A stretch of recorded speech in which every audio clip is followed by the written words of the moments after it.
In most cases, video games involve a whole lot of fighting and killing. But what if you're someone who loves adventure but is actually a big ol' softy at heart? Surely it doesn't have to be all violence and bloodshed. Can't we all just get along? If you're asking these kinds of questions before or while playing video games, then you may just be a pacifist. Mahatma Gandhi, Leo Tolstoy, Bertrand Russell. No matter who it is, these famous individuals from the annals of history all advocated pacifism. Yes, these people believed implicitly that violence is, in fact, not the answer. Naturally, this is in direct opposition to the world of first-person shooters and Souls-likes where violence is not the answer, but rather the question. Yes is the answer. But let's suppose you didn't actually want to hurt or kill any bad guys and finish the game without committing any kinds of unsavory acts against your fellow man, or a horrible covetous demon.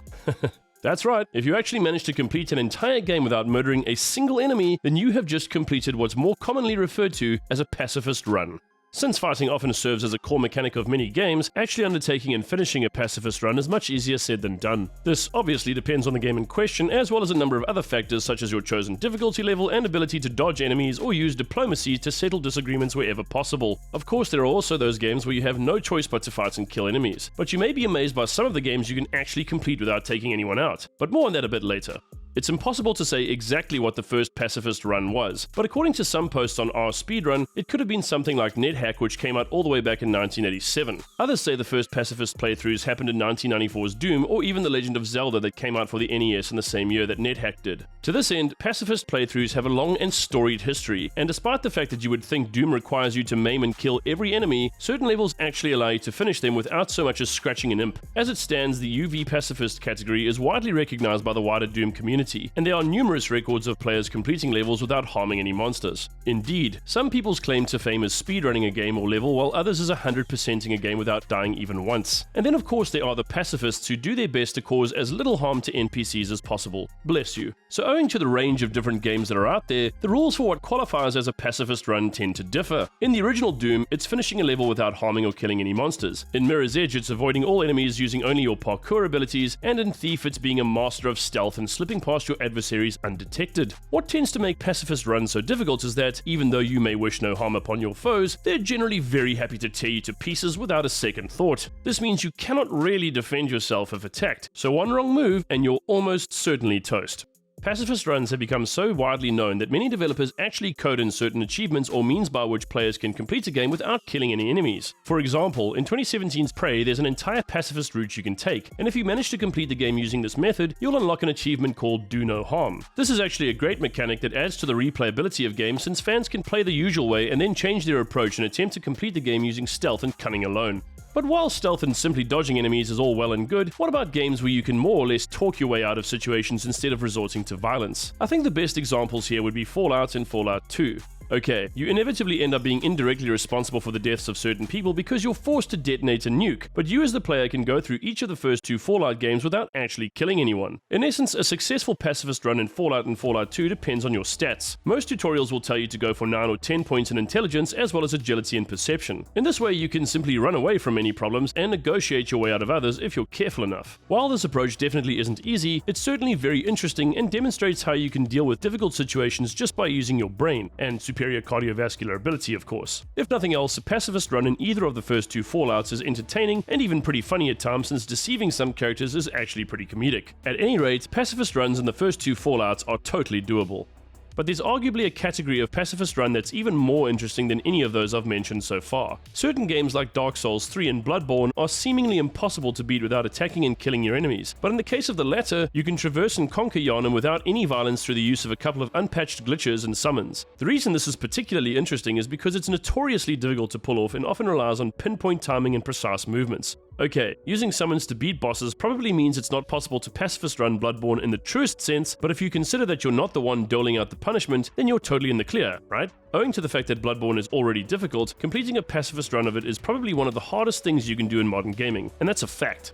And much like Bloodborne, it's also entirely possible to complete Elden Ring without killing anyone. It looks like the first person who was able to achieve this was none other than YouTuber Iron Pineapple back in early 2022. Of course, being a Souls-like, which is very similar to Bloodborne, Elden Ring's bosses have to be defeated in order to progress further, but a pacifist can use summons to deal with them. The key to Iron Pineapple's success was to select a prophet as his starting class and then using a metric ton of runes to level up faith so that summons are powerful enough to take on bosses and more powerful enemies. Another reason why it's important to use a prophet is because because they're able to heal themselves as part of their starting spells, so this is obviously a major advantage if you want to endure the vicious attacks dished out by many of the game's NPCs. Even with all of these advantages, it's still no easy task to beat Elden Ring as a pacifist, so if you're able to replicate Iron Pineapple's playthrough or even find another way to achieve it, then you can truly be proud of yourself. Heck, you may even want to share it with the gaming world at large. In all of the games and franchises we've covered so far, being a pacifist is optional or something you end up doing as an added challenge once you've beaten the game. But when it comes to 2015's Undertale, the player actually needs to complete the true pacifist route in order to unlock the game's true ending. But as you can imagine, this is no simple task, and your narrative choices will be crucial if you want to prevail. What makes Undertale difficult is that you can't simply run from conflict and that you have to resolve every encounter as amicably as possible. But I like the fact that the game advocates a non-violent approach to resolving problems, since the truth is that diplomacy and patience are not exactly commonplace, certainly not in the world of gaming. Undertale really is a masterpiece of a game for several reasons, and the whole true pacifist approach is just one of them.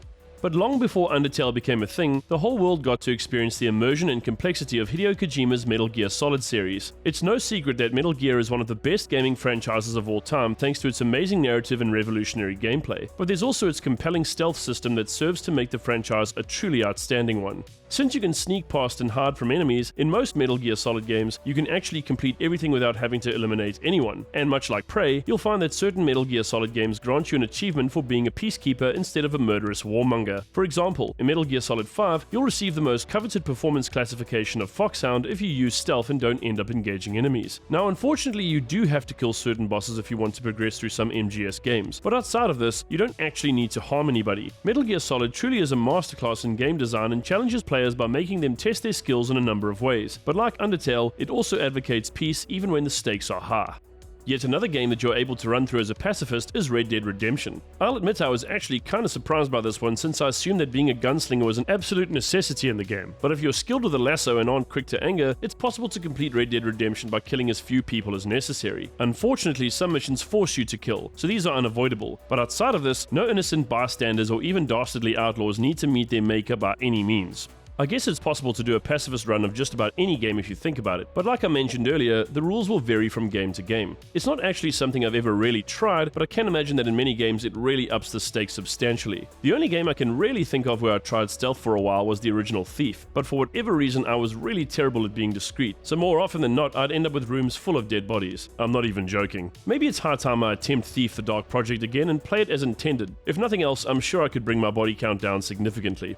It's awesome that video games can be enjoyed in so many ways, and where developers make accommodations for pacifist runs, the experience is generally smoother and, I suppose, more achievable. Whatever the case, being peaceful and turning the other cheek on a perpetual basis sounds horribly difficult to achieve, and yet many an ambitious gamer has managed to defy the odds and emerge victorious without hurting anyone and, I hope, largely unscathed. So that's it for today's video, guys. Have you ever tried a pacifist run? If so, what game was it? And did you ultimately succeed? Let us know in the comments. Go ahead and smash that like button and subscribe to the channel for daily gaming, VR, and tech content. From me and the crew here at Metasquad, thanks for watching, and I'll see you in the next video. Later!